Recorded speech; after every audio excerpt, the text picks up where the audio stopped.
EPS 95 पेन्शनधारकांचे सध्या बऱ्याच ठिकाणी मोर्चे आंदोलन तसेच मीटिंग चालू आहेत। तुम्हाला माहित आहे माननीय कमांडर अशोक राऊत NECचे राष्ट्रीय अध्यक्ष आहेत। यांनी एक परिपत्रक म्हणजेच कार्यक्रम पत्रिका जाहीर केली होती 11 तारखेला।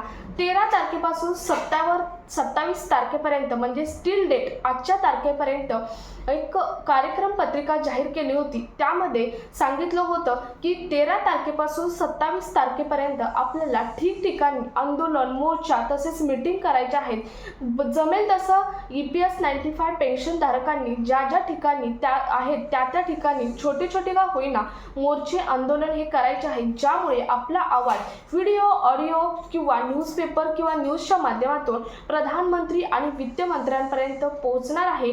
त्यामुळे काल मुंबई कॉटन ग्रीन येथे 26 जानेवारी 2026 ला प्रजासत्ताक दिनादिवशी कॉटन ग्रीन येथे एक छोटीशी मीटिंग घेण्यात आली। ही मीटिंग विनायक तेंडुलकर यांच्या अध्यक्षतेखाली घेण्यात आलेली आहे। या मीटिंगमध्ये सुद्धा जोरदार EPS 95 पेन्शनधारकांचा जिंदाबाद, EPS 95 पेन्शनधारकांची पेन्शन ही वाढावी याबद्दल घोषणांचा नारा करण्यात आला। एकंदरीत EPS 95 पेन्शनधारकांचे जागोजागी मोर्चे चालू आहेत किंवा जागोजागी आंदोलन चालू आहे। त्यामुळे बजेटच्या अखेरीस हा आवाज पंतप्रधानांपर्यंत किती पोहोचतो हे आपल्याला बजेटमध्येच समजणार आहे।